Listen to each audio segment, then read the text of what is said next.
Bonjour à tous, je vous propose aujourd'hui une vidéo pour comprendre quels sont les ressorts psychologiques du conflit. Alors tout d'abord une définition.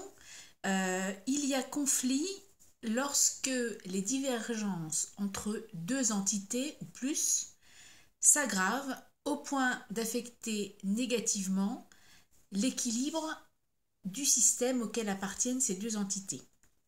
Donc ça peut être en termes de productivité, d'efficience, éventuellement de relations ou d'ambiance au travail par exemple. Alors qu'est-ce qu'on appelle entité? Les entités, ça peut être des personnes, donc deux personnes ou plusieurs personnes différentes. Ça peut être des groupes qui sont en conflit les uns avec les autres.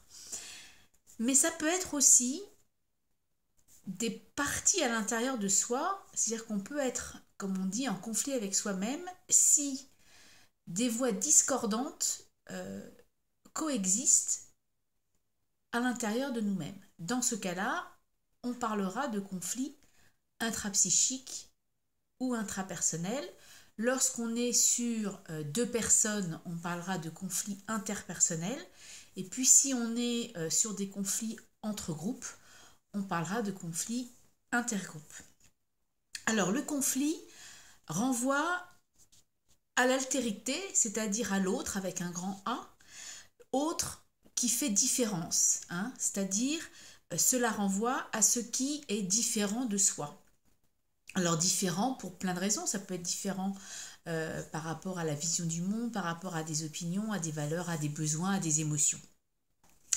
Si l'on se réfère à la psychologie du développement, le conflit s'inscrit dans ce que l'on appelle le processus d'individuation.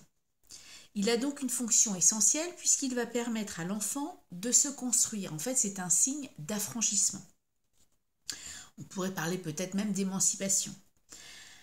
Alors, deux étapes dans le développement de l'enfant sont cruciales et importantes à comprendre. La première, que l'on connaît tous, c'est celle que l'on appelle la période du non, qui se situe environ entre 18 mois et 3 ans.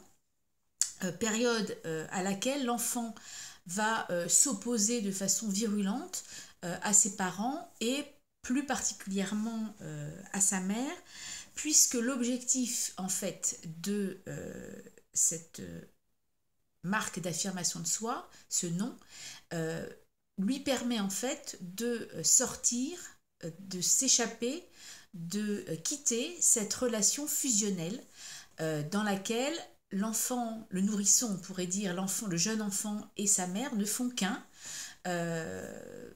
Voilà, où la mère d'ailleurs a parfois cette communication presque télépathique avec son enfant, elle ressent ce qu'il ressent, donc c'est au-delà même de l'empathie, c'est vraiment de la sympathie, voire de la télépathie. Elle sent, elle comprend, parfois même elle anticipe d'ailleurs ce que veut ou ce dont a besoin son enfant. Et par cette marque d'affirmation de soi, ce non, l'enfant signe en fait le non, je suis différent de toi. Et c'est donc une première façon pour lui de s'affranchir de cette relation-là et de sortir de cette symbiose en fait d'avec la mère et donc de commencer en fait à entrer dans ce processus d'individuation. Il est d'ailleurs à ce titre remarquable d'observer que dans l'acquisition du langage, le non, N-O-N, précède le je, J-E, qui est le premier marqueur, je dirais, d'affirmation de soi. Alors ce moment, je dirais originel, ce premier moment fort de conflit, qui donc fait partie des étapes du développement de l'enfant, il y a une deuxième étape importante qui se joue au moment de l'adolescence, où le jeune va à nouveau s'opposer, mais de façon un peu différente. C'est-à-dire qu'il ne va pas s'opposer aux figures parentales, il va plutôt être dans une opposition, une sorte de rejet, ou en tout cas d'opposition à la société, ce qu'elle représente. Donc au monde social, au-delà, je dirais, du cercle purement familial. Et il s'oppose et s'affirme pour en fait trouver sa place dans le monde social. Donc en fait, le sens de cette opposition signifie en fait un besoin de s'affirmer dans le monde et donc de prendre sa place dans le monde. C'est une époque, l'adolescence, de remaniement profond, au cours desquels l'adolescent va rejeter certains principes, certaines valeurs, certaines façons de penser de ses parents, et puis il va aussi, je dirais, s'approprier, accepter d'autres valeurs, d'autres principes qui sont aussi ceux de ses parents, et il va faire une sorte de melting pot, je dirais, de l'ensemble de ces éléments pour se construire finalement son propre cadre de référence, ses principes, ses valeurs, ses opinions, qui seront pour le coup singulières et qui seront en fait une synthèse de ce qu'il a récupéré, je dirais, de ses parents, de ses expériences aussi à travers ses expériences scolaires, amicales, et il fera une synthèse de tout cela pour, je dirais, construire en fait un peu on pourrait dire quelque part son monde intérieur.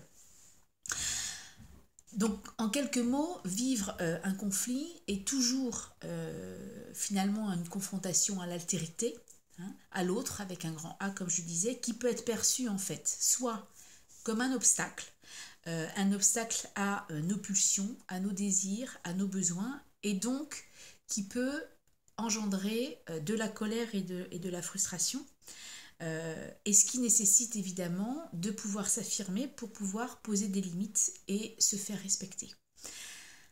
Le conflit, il peut être aussi perçu comme une confrontation à l'autre, qui est perçu cette fois-ci non pas comme un obstacle, mais comme quelqu'un de dangereux, quelqu'un qui peut être potentiellement préjudiciable à notre intégrité physique ou psychique, et qui peut dans ce cas-là engendrer de la peur, ce qui suppose dans ce cas de se protéger et se rassurer. Donc en conclusion, être capable justement de faire face au conflit est une manière finalement de montrer que l'on est quelque part suffisamment solide, à la fois pour pouvoir gérer sa frustration, gérer la colère qui peut être liée justement à cette confrontation de mes propres besoins, émotions, opinions à celle de l'autre, mais être aussi suffisamment solide pour pas se sentir anéantir par cette altérité justement, cet autre différent de moi. Voilà ce que je souhaitais dire, aussi pour relativiser finalement le conflit, qui est en tout point salutaire et qui est tout à fait constitutif finalement du développement de chacun et de l'affirmation de soi. Je vous souhaite une très bonne journée. Au revoir.